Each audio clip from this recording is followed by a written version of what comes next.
Students, बेटा आपका ये अगला चैप्टर है पार्ट 4 काव्य का। पद्माकर के द्वारा लिखी गई ये कविता है प्रकृति और श्रृंगार।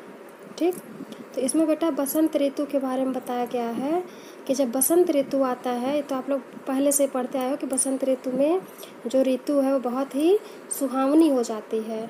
ठीक, प्रकृति बहुत ही प्रकृति का दृश्य बहुत ही मनोरम हो जाता है, जो हमें अच्छा लगता है, हमारे मन को अच्छा लगता है। तो इसमें भी बेटा कवि के द्वारा उसी बसंत के मौसम का वर्णन किया गया है कि जब बसंत का मौसम आता है तो प्रकृति कितनी खूबसूरत लगती है, कितनी सुंदर लगती है। उसको देख के ऐसा प्रतीत होता है कि जैसे प्रकृति ने श्रृंगार किया हुआ है। ठीक, तो चलिए देखते हैं। इसमें कवि कह रहे हैं कि और भांति कुंजन में गुंजरत भीर भौरे, और डोर झौरन पे बौरन के है गए, कहे पद्माकर सु और भांति गलियानी, छलिया छबीले छैल और छवि छुए गए। यानी कि और मतलब होता है और। ठीक, तो यहाँ पे कवि कह रहे हैं कि जब बसंत का मौसम आता है तो उस समय और भांति कुंजन में, यानी कि वन में, कुंजन यानी कि वन, जंगल। ठीक, तो वनों में और यानी कि अलग ही प्रकार के गुंजन, गुंजरत भीर भौरे, यानी कि भौरों का जो समूह है वो एक अलग ही प्रकार से गुंजन करता है, गुंजार करता है। ठीक, यानी कि भौरे जो है वैसे तो हमेशा वो गुनगुनाते रहते हैं, लेकिन जब बसंत का मौसम आता है तो उनकी गुनगुनाहट में एक अलग ही प्रकार की सुंदर आवाज़ होती है। और डोर झौरन पे बौरन के हैं गए।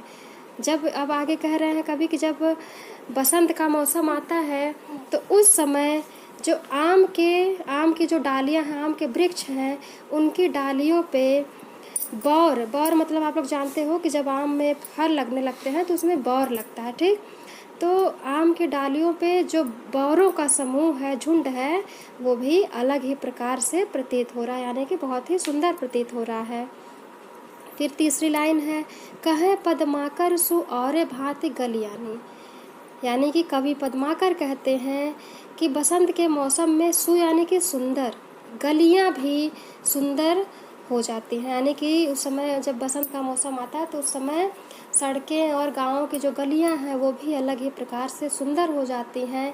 छलिया छबीले छैल और छवि छुए गए, और ऐसे सुंदर गलियों में बसंत का मौसम आता है तो जो नव युवक, छलिया छबीले छैल, यानी कि जो आजकल के छैल छबीले यानी कि जो नव युवक हैं, ठीक, मतलब जो सुंदर नव युवक हैं, वो जब उन गलियों में चलते हैं तो उनकी भी छटा एक अनुपम लगती है, यानी कि एक अलग ही प्रकार से सुंदर लगती है।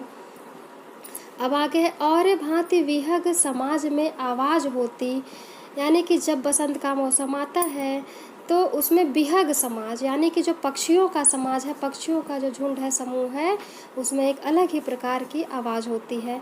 ऐसे ऋतुराज के न आज दिन द्वय गए, ऐसे ऋतुओं के राजा, ऋतुराज यानी कि ऋतुओं के राजा, ऐसे ऋतुओं के राजा को आए हुए अभी 2 दिन भी नहीं बीते हैं।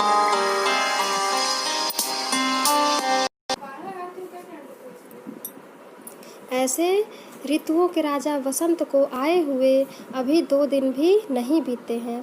और रस और रीति और राग और रंग और तन और मन और वन है गए। ठीक, ऐसे में बसंत के मौसम आने पे रस, रीति, राग और रंग, ठीक, यहाँ पे अलग अलग देगा कि और अलग प्रकार के रस और अलग प्रकार की रीति, अलग प्रकार के रंग और राग, यानी कि जब बसंत का मौसम आता है तो प्रकृति में एक अलग ही प्रकार का रस उत्पन्न हो जाता है। रीति यानी कि राग, मतलब जो उसका रीति यानी उसकी जो प्रकार है, राग है,